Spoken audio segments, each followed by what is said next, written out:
በጸሎት በኩል ያልሞከርኩትን አልሰብክም። ስለዚህ መዝሙረ ዳዊት አጽናንቶኝ ነው እንጂ የምናገረው ያነበብኩትን አይደለም የምናገረው። የሆነውን ነው የምነግራችሁ። ይጠቅማቸዋል። መዝሙረ ዳዊት አንብቡ። ሰው ላይ አትጠጉ፣ በሰውም አትሸበሩ። እግዚአብሔር ክንድ ላይ ረፉ። ያንን ደግሞ የሚሆነው መዝሙረ ዳዊት ስታነቡ ነው። ለዚህ ነው የዳዊት መዝሙር በተዘመረበት አጋንንት የሚደነግጡት፣ ልብ ሰላም የሚያገኘው። ዘምሩ። የዳዊት ሲጨንቃችሁም መዝሙረ ዳዊት አንቡ፣ ደስ ሲላችሁም አንብቡ። እግዚአብሔር ደስ ሲለን እሱን ማስታወሳችንን ይፈትነናል። ሲከፋን አኩርፈን አለመውጣታችንን ይፈትነናል። ስለዚህ የተወደዳችሁ ምዕመናን በጨነቃችሁ ጊዜ መዝሙረ ዳዊትን በጣም ውደዱት። እኔ ማስተማር ከጀመርኩ ጀምሮ ስለ መዝሙረ ዳዊት ነው የምናገረው። እረፍት ታገኛላችሁ። በተጨነቃችሁ ጊዜ ሞባይላችሁን ከፍታችሁ የሆነ ነገር ወደ ማዳመጥ አትሂዱ።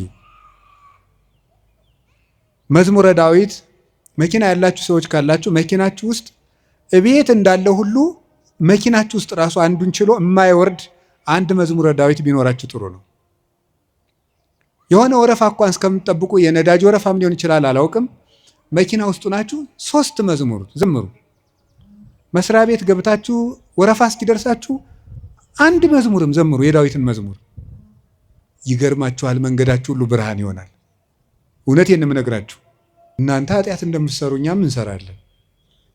በተጨነቅን ጊዜ ግን የምናርፈው ከዳዊት መዝሙር አንዱን በመዘመር ነው። እንዲያውም እናንተ ጥሩዎች ናችሁ፣ እድለኞች ናችሁ።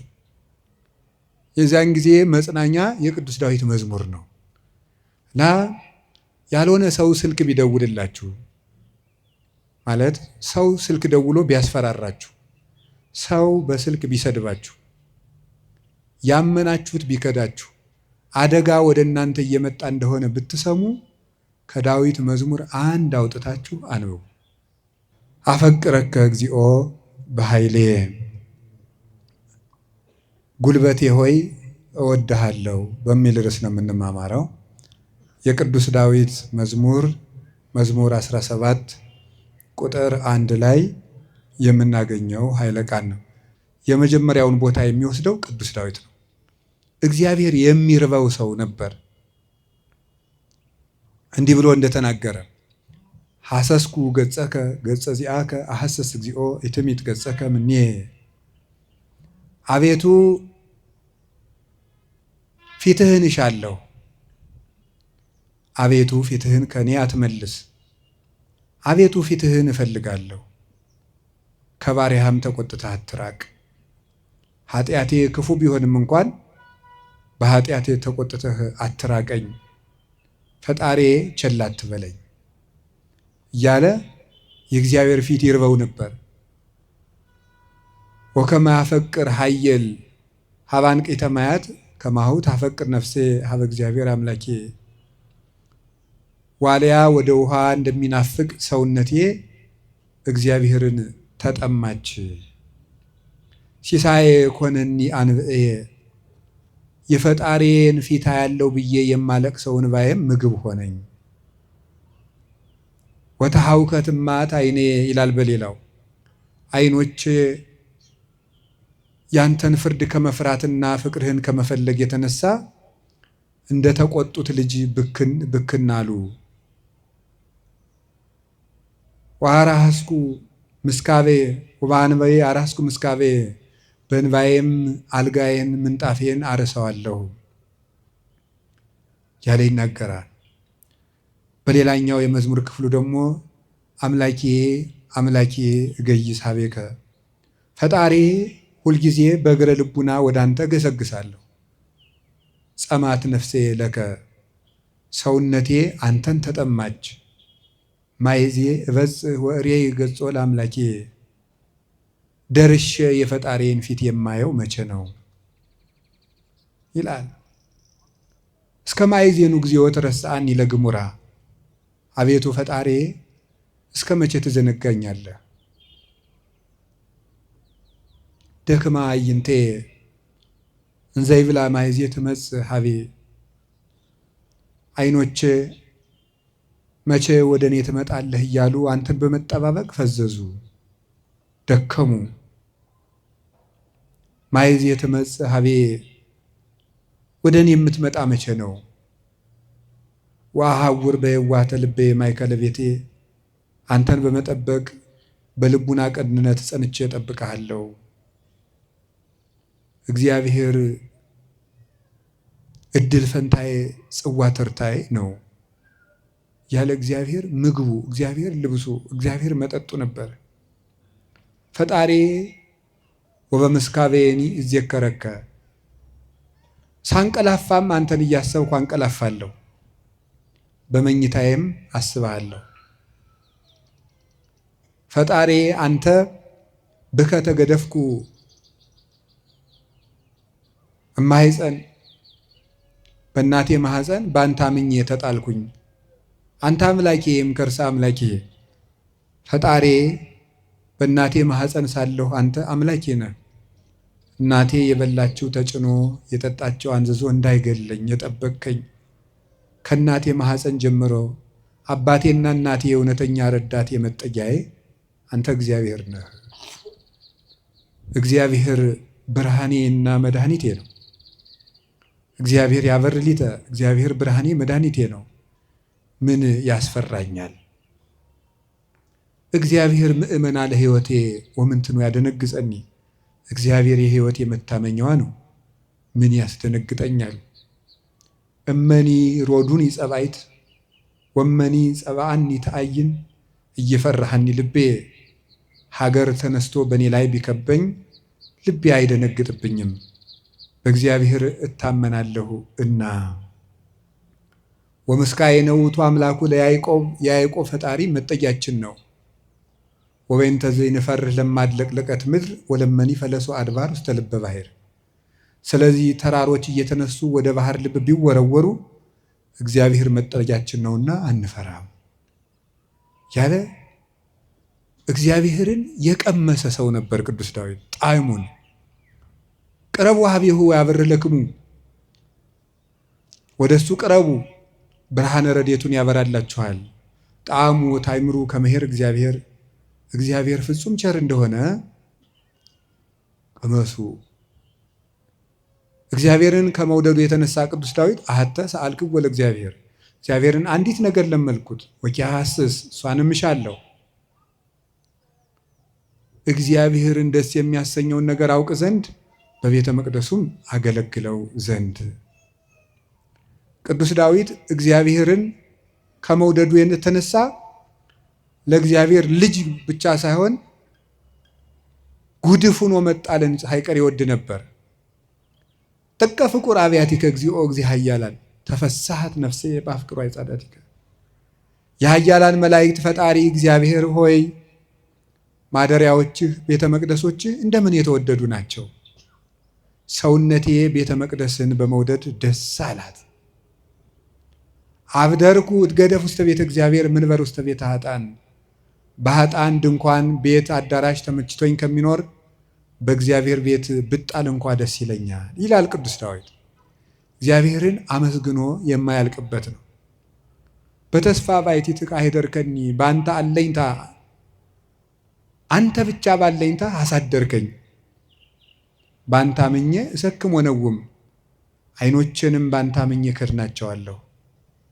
ስነሳም አንተን አምኜ እነሳለሁ እያለ ልቡን በእግዚአብሔር የጣለ እግዚአብሔርን የሚወድ ሰው፣ የእግዚአብሔር ልብ የፈሰሰለት ሰው ነበረ። እንደ አባት ሲቆጣው ብክን ብሎ የሚደነግጥ በፍቅሩ የተነደፈ ርኅሩህ፣ ጠላቶቹንም ስለ እግዚአብሔር ብሎ የሚወድ የጌታችን የኢየሱስ ክርስቶስ ወንጌል ምልክት የነበረ አባት ነው ቅዱስ ዳዊት። ለዚህ ነው የዳዊት መዝሙር በተዘመረበት አጋንንት የሚደነግጡት፣ ልብ ሰላም የሚያገኘው። ስለዚህ የተወደዳችሁ ምዕመናን በጨነቃችሁ ጊዜ መዝሙረ ዳዊትን በጣም ውደዱት። እኔ ማስተማር ከጀመርኩ ጀምሮ ስለ መዝሙረ ዳዊት ነው የምናገረው።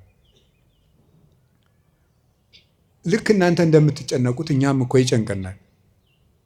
እኛም የምንጨነቅበት ጊዜ አለ። እናንተ ኃጢአት እንደምትሰሩ እኛም እንሰራለን። በተጨነቅን ጊዜ ግን የምናርፈው ከዳዊት መዝሙር አንዱን በመዘመር ነው። እንዲያውም እናንተ ጥሩዎች ናችሁ፣ እድለኞች ናችሁ። እናንተ ቢጨንቃችሁ ወደ አንድ ቄስ ሄዳችሁ ትናዘዛላችሁ። ቄስ ሲጨንቀው ግን ወደ ማን ይሄዳል? ጳጳሱ ቢጨንቃቸው ከፓትርያርኩ ይሄዳሉ። ፓትርያርኩ ቢጨንቃቸው የት ይሄዳሉ? በወንበር መቀመጥ ዕዳ ነው። አባት መሆን ሌላውን አጽናንቶ ራስ መጽናኛ ደግሞ ይቸግራል። የዚያን ጊዜ መጽናኛ የቅዱስ ዳዊት መዝሙር ነው እና ያልሆነ ሰው ስልክ ቢደውልላችሁ ማለት ሰው ስልክ ደውሎ ቢያስፈራራችሁ፣ ሰው በስልክ ቢሰድባችሁ፣ ያመናችሁት ቢከዳችሁ፣ አደጋ ወደ እናንተ እየመጣ እንደሆነ ብትሰሙ ከዳዊት መዝሙር አንድ አውጥታችሁ አንብቡ። በዚህ ሁሉ ነገር መሃል የመጣችሁት ለሕክምና ነው።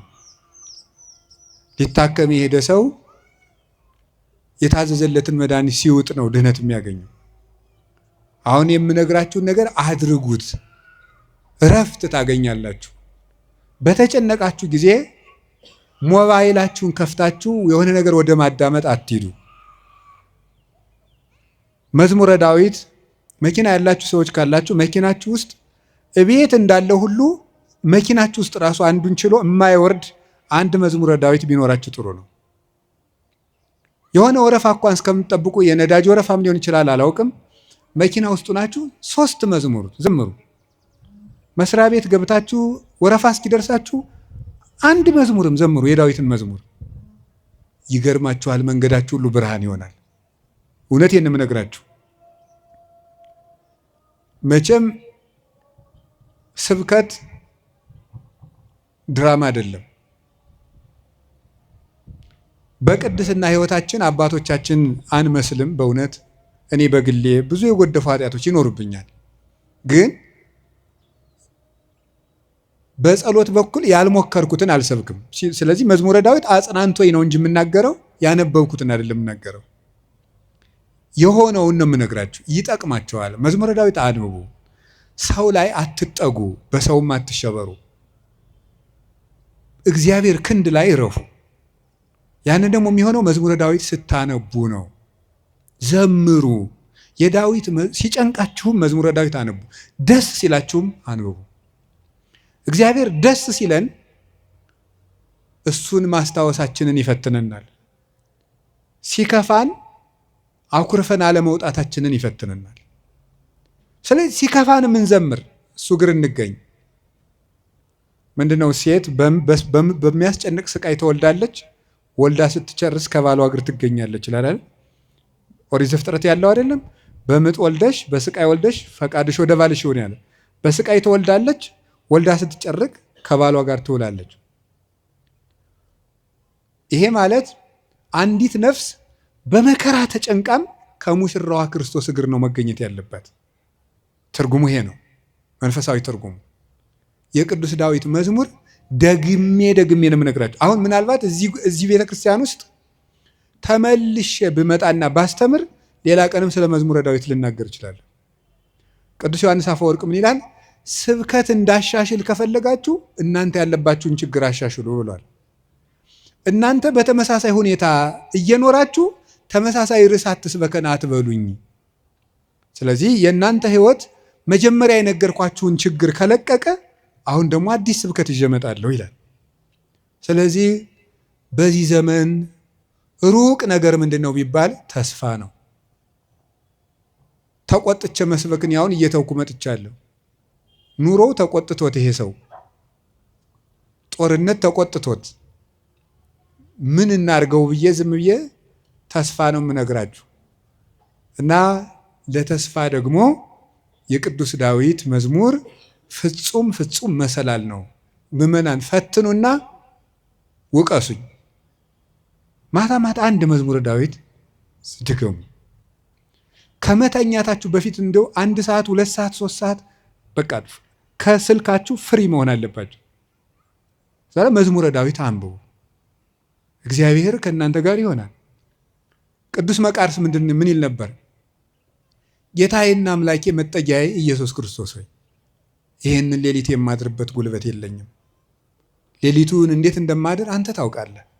አንተ ከኔ ጋር ሁን፣ በፈቃድህ አሳድረኝ ብሎ ይጸልይ ነበር። ስለዚህ የቅዱስ ዳዊትን መዝሙር ጸለያችሁ አንብባችሁ ተኙ። ማለዳችሁን እግዚአብሔር ማታውን የቀደሰ ሰው ማለዳውን ይቀድሳል። ማታችንን ካበላሸ ነው ማለዳችንም ይበላሻል። ማለዳችን ከተበላሸም ማታችን ይበላሻል።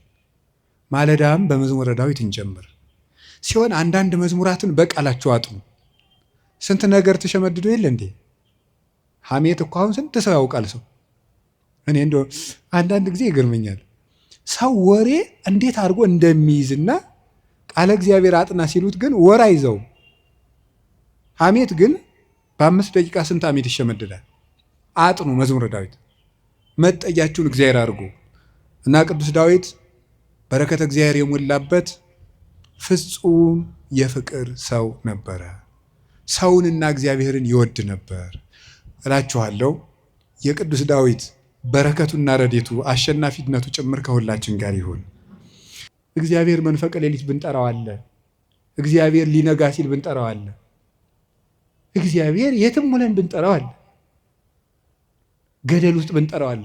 የረከሰ ቤት ውስጥ ሆነን ብንሰራው ምንድነው ሌሊት በምንጣፌ ላይ ሳለው ነፍሴ የወደደችውን ፈለግኩት ይላል መኃልየ ሰሎሞን ላይ። እና ይህን ምንጣፍ የሚለውን ሊቃውንት ሲተረጉሙ ይላሉ በኃጢአት አልጋ ውስጥ ተዘፍቄ ሳለው ፈጣሪን አሰብኩትም። ውድቀት ውስጥ ሆነን ብንጠራው እግዚአብሔር ይሰማል።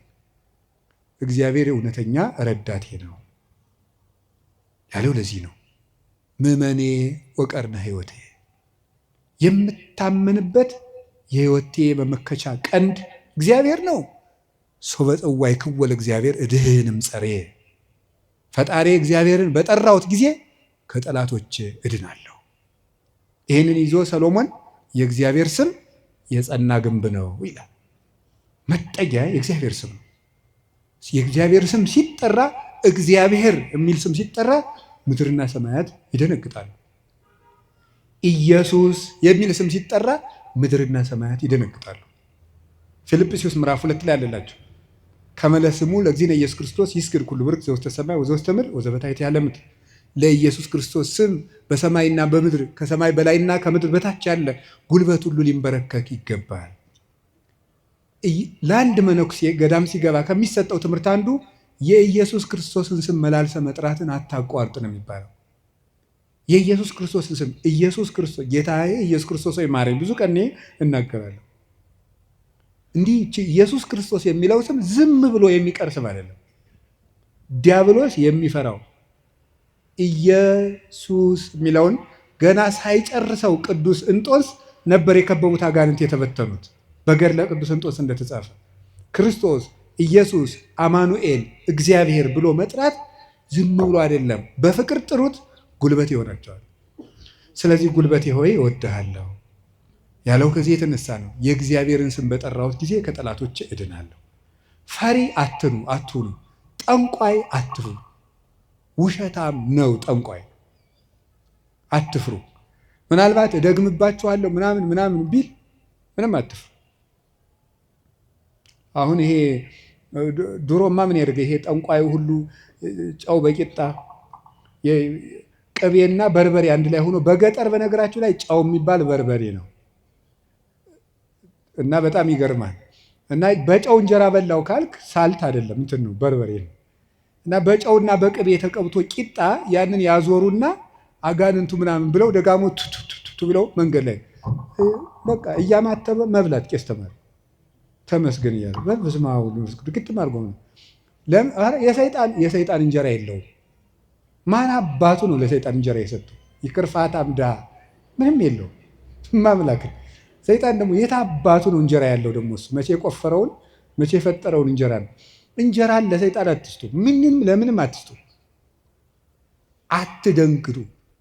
በእስራኤል ላይ ጥንቆላ በያዕቆብ ላይ ሟርት አይሰራም አይደለም ነው የእግዚአብሔር መጽሐፍ እንደዚህ ነው። የእግዚአብሔር ስም የጸና ግንብ ነው። እኔ ሁልጊዜ እናገራለሁ፣ የካህናት ስልጠና ስሰጥም እናገራለሁ። ምናልባት ድግምት የሚችል ሰው ካለ ጀግና እለዋለሁ፣ ይድገምብኝ ብዬ አውቃለሁ። አሁንም ይቻላል።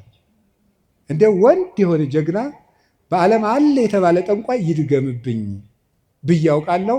ይኸው አሁንም የምትሰሙ ካላችሁ ድገሙብኝ። እኔ በጌታችን በመድኃኒታችን በኢየሱስ ክርስቶስ ስም ፍጹም አምናለሁ። ምግባሬ ከሰው ድሃ ልሆን ይችላል። በክርስቶስ ስም ግን ቀልድ የለም። ስሙን በስመ አብ ወወልድ ወመንፈስ ቅዱስ በጠራሁት ጊዜ ውዬ ባድር አንዳች እንደማይዞረኝ አምናለሁ። እውነቴን ልነግራችሁ። አሁን እኔ ሰው በጫማ ይደገምበታል በምናምን ይችላል። እኔ ጫማዬን ትቼው ነው የምመጣው፣ ውጭ ትቼው ነው የምገባ። መድገም ይቻላል። 400 ምንም አልሆነም። እናቱ ድንግል ማርያም ለእኔ መጠጊያዬ ናት። በእናትነቷ ምንም ቢሆን ከእሷ አቅፍ እጠጋለሁ። እንደዛ ከሆነ ደግሞ ምንም ልሆን አልችልም። ስለዚህ አባ ጊዮርጊስ የተናገረው ሁልጊዜ የምወደው ቃል አለ። ለመኮነ ሰማይ መድሄ ወምድርኒ ማይረፀ እመተጣበቁ ለሐሪጾቴ ምንተ እንከ ይረስዩኒ ለማ አንቲ ምስሌ። ሰማይ መጅ ምድር ወፍጮ ሆነው አጣብቀው ቢፈጭኝ አንቺ ከኔ ጋር ከሆንሽ ምን እሆናለሁ? ኦ እግዝእቴ ቅድስት ድንግል ማርያም ዘበዕብራይስጢ ማርያም፣ በዕብራይስጢ ማርያም የምትባይ እመቤቴ ቅድስት ድንግል ማርያም ሆይ ለመወልድኪ አፍቀረኒ መኑ ይጸልአኒ። ልጅሽ ከወደደኝ ማን ይጠላኛል? ፀሐይ ይሴብሐኒ ወወር ይባርከኒ ወከዋክብት ይቀድሱኒ። ልጅሽ ከወደደኝ ፀሐይ ይዘምርልኛል፣ ጨረቃም ያመሰግነኛል፣ ከዋክብት ይዘምሩልኛል። በእኔ ላይ ማንም በጠላትነት መነሳት አይችልም ይላል አባ ጊዮርጊስ። ልጅሽ ከጠላኝ ግን ማን ይወደኛል ብሏል። ሰውን ልላችሁ የፈለግኩት ፈሪ አትኑ። ጠንቋዩን ይሄ ምናምን ውሸታውን እንደዚህ የሚለውን አትስሙት። እደግምብሃለሁ፣ ማንም ድሪቶ የፈለገውን ቢያይ ፈሪ አትሆኑ። በሙሉ ልቤ የማምነውን ኢየሱስ ክርስቶስን እንዲህ ይናገራለሁ፣ እውነቴንም ነው። ስለዚህ እግዚአብሔር የምዋጋበት የደህንነት ቀንድ በሬ በቀንዱ እንደሚጠበቀው እኔ በእግዚአብሔር ተጠብቄ እኖራለሁ ይላል ቅዱስ ዳዊት። እግዚአብሔር ሁላችንንም ይጠብቀን፣ ከሌሊት ከሚሰብር በቀን ከሚወርጅ ያድነን መድኃኔዓለም። ሁላችን በሰላም ወጥተን እንድንገባ ይፍቀድልን። ስለዚህ ጉልበቴ ሆይ በሉ እስኪ ምን አላችሁኝ? በሉ እንጂ። ስለዚህ ጉልበቴ ማለት ኃይሌ ማለት ነው። አሁን ትንሽ ነገር ስለዚህ ተናግሬ ትምህርቴን ለመቋጨት ልሞክር። ኃይል፣ በዚህ ዓለም ላይ ኃይል የሚባሉ ብዙ ነገሮች አሉ። የኤሌክትሪክ ኃይል አለ፣ የፊዚክስ ኃይል አለ፣ ሌላም ብዙ ኃይል አለ። እነዚያን ኃይሎች እዛው ትቻቸው፣ ግን በዚህ ደግሞ በማህበራዊ ኃይል በሚባለው ደግሞ ጥሩ ኃይሎች አሉ። እነሱ ኃይሎች ሶሻል ፓወርስ የሚባሉት እዛ ውስጥ ምን አለ? ለምሳሌ የመጀመሪያው እና አንዱ ኃይል የሚባለው የሞራል ፓወር የሚባል አለ። ሞራል ፓወር ማለት የስነ ምግባር ኃይል ማለት ነው። የስነ ምግባር ኃይል የሚባለው ሁለት ይከፈላል። የመጀመሪያው አርአያነት ይባላል።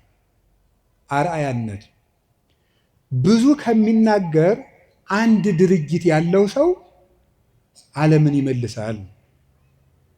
እንግዲህ በዚህ በፔዳጎጂ ትምህርት አዲስ አበባ ዩኒቨርሲቲ ያሳተመው አንድ መጽሐፍ ላይ እኔም አንብቤያለሁ።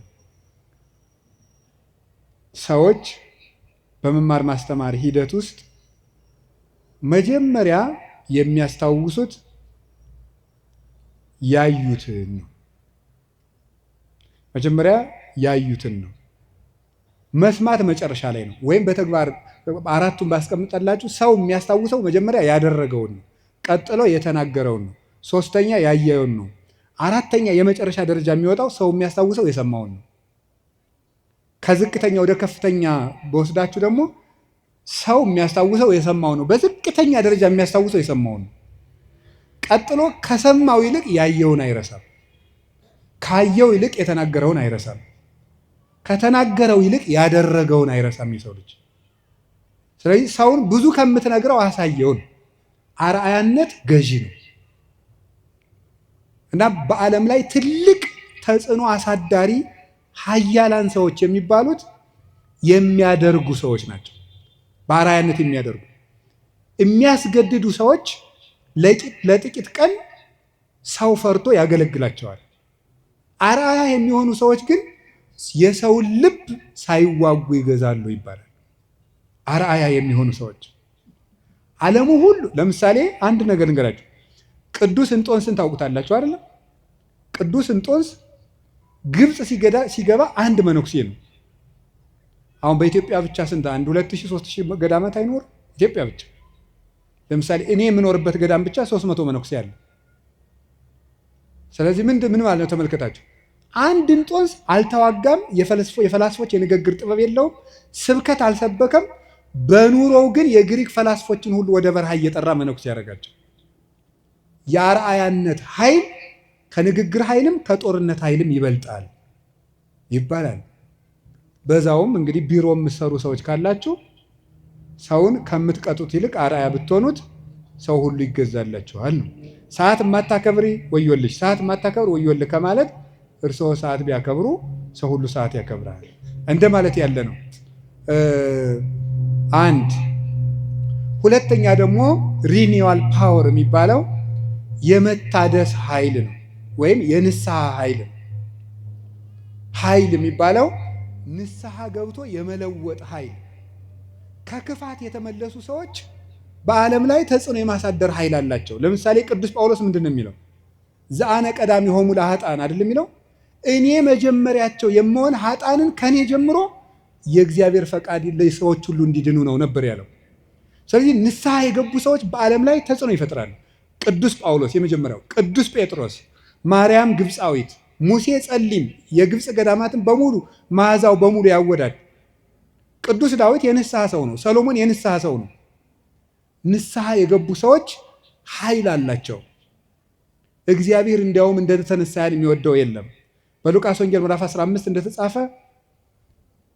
ካልበደሉ ጻድቃን ከ99 ነገደ መላእክት ይልቅ ንስሐ በሚገባ አንድ ኃጢአተኛ በሰማይ መላእክት ደስታ ይደረጋል ተብሎ እንደተጻፈ። ስለዚህ ንስሐ ኃይል አለው። አሁን ቅዱስ ዳዊት እግዚአብሔር ኃይሌ ነው ሲለው ስነ ምግባር ብሰራ ስነ ምግባር እንድትሰራ የረዳኸኝ አንተ ነህ ማለቱ ነው። ጥሩ ነገር ሰርቼ ከሆነ ያለ አንተ ጥሩ መሆን አልቻልኩም ማለቱ ነው። ጥሩ መሆንም የሚገኘው በእግዚአብሔር። እግዚአብሔር ከተማን ካልጠበቀ ጠባቂዎች በከንቱ ይደክማሉ፣ እግዚአብሔር ቤትን ካልሰራ ሰራተኞች በከንቱ ይደክማሉ የሚለው ሲተረጎም፣ አባቶቻችን ሲተረጉሙት ቤትን ካልሰራ ሰራተኞች በከንቱ ይደክማሉ የሚለው ሲተረጉሙት፣ እግዚአብሔር ምግባረ ቤትን ካልሰራ፣ እግዚአብሔር ሀገረ ምግባርን ካልሰራ፣ እግዚአብሔር ሰውነትን ካልጠበቀ በንጽህናው ሰው መጠበቅ አይችልም። በገዛ ራሱ ሰው ራሱን መጠበቅ አይችልም እግዚአብሔር ካልጠበቀ። ስለዚህ መልካም ለመሆኔም አንተው ነህ ማለት ነው። ጥሩ ሰው መሆን የቻልኩት አንተ ረድተኸኝ ነው ማለት ነው። በንስሐ እንድነሳ ያበቃኸኝም አንተ ነህ። ከወደቅኩበት ጉድጓድ አውጥተህ ግን ሰው አድርገህ በሰው መሃል ያቆምከኝ አንተ ነህ ሲል የንስሐን ኃይል አንስቶ ተናገረ። ከቃሉ ጋር ናችሁ። እግዚአብሔር ከሁላችን ጋር ይሁን። ብዙ ንስሐ የገቡ ኃጥአን እንግዲህ የዮሐንስ ወንጌል ምዕራፍ 12 ላይ ያቺ ሽቶ የቀባችው ሴት አለች አይደለም? የሽቶ መዓዛ ቤቱን ሞላው ይላል። በጣም ሁልጊዜ ዓይኔን የሚስበኝ ንባብ ነው። የሽቶ መዓዛ ቤቱን ሞላ ይተለም ሊቃውንት ሲተረጉሙት ቤት የተባለች ቤተክርስቲያን ናት። ክርስቶስ ያለበት ቤተክርስቲያን ናት። ክርስቶስ ያለበትን ቤት ያቺ ሴት ያመጣችው ሽቱ ሞላው ማለት ምን ማለት ይመስላችኋል? የአንዲት ንስሐ የገባች ነፍስ ዝናዋ፣ ስነ ምግባሯ ቤተክርስቲያንን ሞላ። አሳዳጁን ጳውሎስ አይደለም እንዴ ተነስተን ቅዳሴ ላይ ቅዱስ ሐዋርያ ጳውሎስ ሰናየ መልእክት ፈዋሴ ዱያን ዘነሳይከ አክሊለ ሰአል ወጸልይ በእንቲአነ ያድኅን ነፍሳተነ በብዛ ሳህሉ ወምሕረቱ በእንተ ስሙ ቅዱስ የሚባለው እኮ አሳዳጁ ጳውሎስ ነው። የዚያች ሴት ሽቶ ቤቱን ሞላው ማለት ንስሐ የገባች ነፍስ መዓዛ ቤተ ክርስቲያንን ይሞላል። ተዘከረነ ሳይባል ቅዳሴ ተቀድሶ ያውቃል? ሰምታችኋል? ይቀደሳል ነው አትሰሙ? ተዘከረነ ሳይባል ቅዳሴ ያልቃል? ስለዚህ የዚህ ወንበዴ መዓዛ ቤተ ክርስቲያንን አልሞላትም? ሞልቷታል፣ ሞልቷታል። በቀኝ በከመ ተዘከርኮ ለፈያታዊ ዘየማን በቀኝ የተሰቀለውን ወንበዴ እንዳሰብከው እኔንም አስበኝ። ሁልጊዜ የዚህ ወንበዴ መዓዛ ቤተ ክርስቲያንን ሞላት፣ ክርስቶስን ስለለበሰ። አዲያ ወንበዴን መልሶ በቤተ ክርስቲያን ዓመት ሙሉ ስሙ እንዲጠራ ላደረገ አምላክ አቤቱ ጉልበቴ ሆይ ንገሩኝ እወድሃለሁ መባል ይገባዋል። የኃጢአትን ሸክም ፈንቅዬ ወጥቼ በፊትህ እንድቆም ያደረከኝ አምላኬ ሆይ ጉልበቴ ሆይ እወድሃለሁ። የእግዚአብሔር ቤተሰቦች ያለ እግዚአብሔር ጉልበት ካለንበት ኃጢአትን መውጣት አንችልም። አንዳንድ ጊዜ ሰይጣን ምን ሊለን ይችላል? አይ እንዲሆኜ ረክሼ ቤተክርስቲያን አልሄድም፣ እንዲሆኜ ረክሼ የጸሎት መጽሐፌን አልነካውም፣ እንዲህ ባረኩበት እጄ እንዲህ በልኮ እንደው ይገርማቸዋል እኮ ጸሎተኛ ለመሆን ምን ያስፈልጋል ቢሏቸው አንድ አባት መጸለይ አሏቸው። ጸሎተኛ ለመሆን መፍትሄው ምንድን ነው? ንገሩኝ እንጂ መጸለይ ነው። ወደ እግዚአብሔር ቤት ለመምጣት መፍትሄው ምንድን ነው? ወደ እግዚአብሔር ቤት መምጣት በሉ እንጂ ንገሩኝ እንጂ ወደ እግዚአብሔር ቤት ለመምጣት መፍትሄው ምንድን ነው? ጥሩ ሰው ለመሆን መፍትሄው ምንድን ነው? ከነ ክፋታችን መምጣት። ምክንያቱሳ የዮሐንስ ወንጌል ምዕራፍ 7 ላይ ጌታ ምን ብሎ ነግሮናል? እኔ ውሃ ነኝ። እስኪ ውሃ በሉ። የተጠማ ቢኖር ወደ እኔ ይምጣ ሲል እኔ ምንድን ነኝ ማለቱ ነው። ስለዚህ ወደ ወንዝ የሚሄድ ንጹህ ሰው ነው ያደፈ ሰው ነው? ንገሩኝ። ያደፈ ሰው ነው። እንዲያውም ካደፍን ነው ቤተክርስቲያን መምጣት ያለብን። ልንነጻ ነው የምንመጣው። ውሃ የሚቀዳ የተጠማ ሰው ነው? የጠጥቶ የጨረሰ ሰው ነው? የተጠማ ሰው። እንግዲያውስ ክርስቶስ ለእኛ ለተጠማ ነው ያስፈልገናል።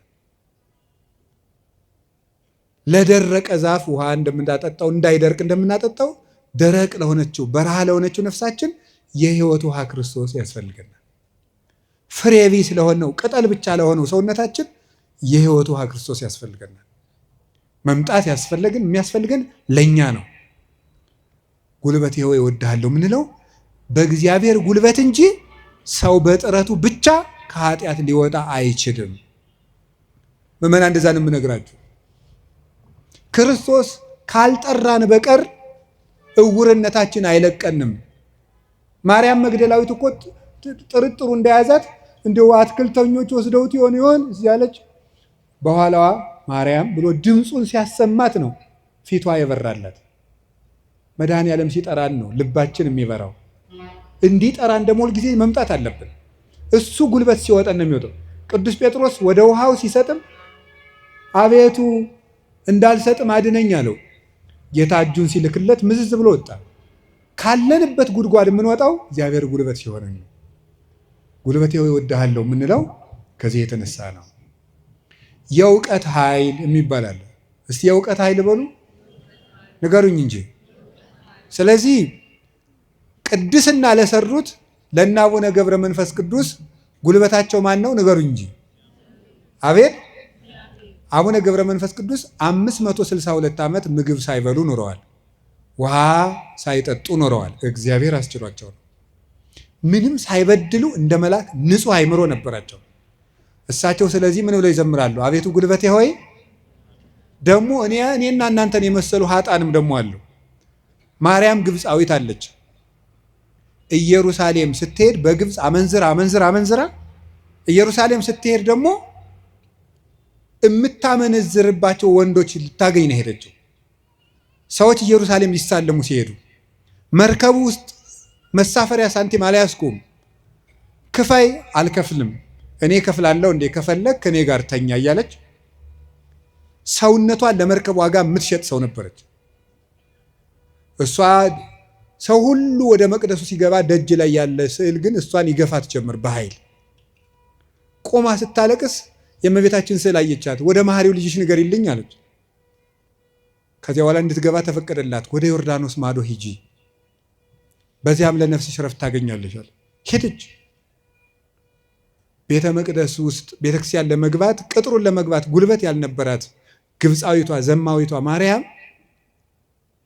ክርስቶስ በምሕረት እጁ ከነካት በኋላ ግን ምን ሆነ? ቅዱስ ዞሲማስ ሲይዝ ከመሬት አንድ ክንድ ቆማ ስትጸልይ ነው ያገኘት። እንደዚች ያለችው ኃጥአንም አቤቱ ጉልበቴ ሆይ እወድሃለሁ። አገርህን ከማሸነፍ ልማድን ማሸነፍ ይበልጣል። ክፋትን ቆርጦ መጣል ከባድ ነው። ሰንሰለትስ ወይ ቆርጠው ይጥሉታል፣ ወይ ፈልቅቀው ይጥሉታል፣ ወይም ደግሞ ያሰሩ ሰዎች ተመልሰው በሌላ ቀን ይፈቱታል። የኃጢአት ሰንሰለትን ግን እግዚአብሔር ካረዳን መፍታት አይቻልም እና ለዚህ ነው ቅዱስ ዳዊት ጉልበቴ ሆይ እወድሃለሁ ያለው። ለንስሐም ጉልበታችን እግዚአብሔር ነው፣ ለንጽህናም ጉልበታችን እግዚአብሔር ነው፣ ለእውቀትም ጉልበት እግዚአብሔር ነው። የእውቀት ኃይል የሚባለው እሱ ነው። እውቀት ባዶውን ሲነገር ኃይል የለውም። አንዳንድ ጊዜ ይህንን እኔም አስባለሁ። እውነት ለመናገር መቼስ ተያይዘን ከምንጠፋ አንዳችን ተናጋሪ አንዳችን ሰሚያን እንተጋገዝ ተብሎ ነው እንጂ እውነት ለመናገር እኔን የመሰለ ሰው እዚህ ቆሞ መስበክ አልነበረበትም። መስበክ ያለባቸው እንደነ ቅዱስ ዮሐንስ አፈወርቅ ያሉ ቅዱሳን መምህራን ነበሩ። ፍጹም አባት ነበር መስበክ የነበረበት። ቅዱስ ባስልዮስ ዘቂሳርያ ሲያስተምር ከአንደበቱ የሚወጣው የእግዚአብሔር ቃል እንደ እሳት ላንቃ እየተቆረጠ በምዕመናን ትከሻ ላይ ሲያርፍ ይታይ ነበር። ቃሉ ከመነገሩ የሰሚዎቹ መለወጥ ይቀድማል። ይሄ የእውቀት ኃይል ነው። እውቀት ኃይል የሚያገኘው አብዝተው ስላጠኑት ብቻ ሳይሆን እግዚአብሔር አብሮ ሲቆም ነው። እና እውነቴን ልንገራችሁ፣ አብዝታችሁ ጸልዩልን፣ ቆመን እንዳናበላሽ እንዳንጠፋም የምንናገረው ኃይልም እየመጣ በእናንተ ላይ እንዲለውጥ ብቻችን እንዳንቆም እግዚአብሔር አብሮን እንዲቆም የእውቀት ኃይል የሚባለው እሱ ነው። ቅዱስ ጎርጎሪዎስ ዘኑሲስ የኑሲሱ ጳጳስ ጎርጎሪዎስ ሀገረ ስብከት ላይ ሲመደብ ጥቂት ክርስቲያኖችና ብዙ እምነት የሌላቸው ነው የነበሩት። እሱ ካስተማረ በኋላ ደግሞ የማያምኑት ቁጥር የቀድሞዎቹ የክርስቲያኖችን ቁጥር አክሎ ክርስቲያኖች ደግሞ የቀድሞዎችን ኢአማንያን ያህል በዝተው ነበር ይባላል። ብቻውን ሙሉ አውሮፓን የለወጠው ኃይለ መንፈስ ቅዱስ ያደረበት ብቻውን አንድ ጳውሎስ ነበር ክርስቲያን ያደረገው መጀመሪያ። ለዚህ ነበር የመንፈስ ቅዱስን ኃይል በመግለጥ እንጂ በቃላት ማባበል አላስተማርኳችሁም ይላል ቅዱስ ጳውሎስ። ጆሮአችሁ ይሰማል? የመንፈስ ቅዱስን ኃይል በመግለጥ እንጂ በቃላት ማባበል አላስተማርኳችሁም ያለ ቅዱስ ጳውሎስ። ስለዚህ በእግዚአብሔር ኃይል መጣው እንጂ ቃላትን በማሳመር አልመጣሁም የሚለው ለዚህ ነው። ኃይለ እግዚአብሔር ለእውቀት ያስፈልገዋል። ብቻቸውን ሀገር የሆኑ ሰዎች አሉ፣ ከእውቀታቸው ላይ እግዚአብሔር ቆሞበት። ቅዱስ ዮሐንስ አፈወርቅ ብቻውን ቁስጥንጥንያ ውስጥ የሚያበራው ምሰሶ፣ ቅዱስ ያሬድ ኢትዮጵያዊው ብቻውን የቤተ ክርስቲያን ትጥቅ ሆኖ በየማህሌቱ ብቻውን ቆሞ የኖረው እውቀቱ ውስጥ ኃይል ነበረ። አንቀጸ ብርሃንን እኮ አክሱም ጽዮን ውስጥ ገብቶ ሲጸልይ ቅዱስ ያሬድ ከመሬት አንድ ክንድ አፈፍ ብሎ ቆሞ ነበር።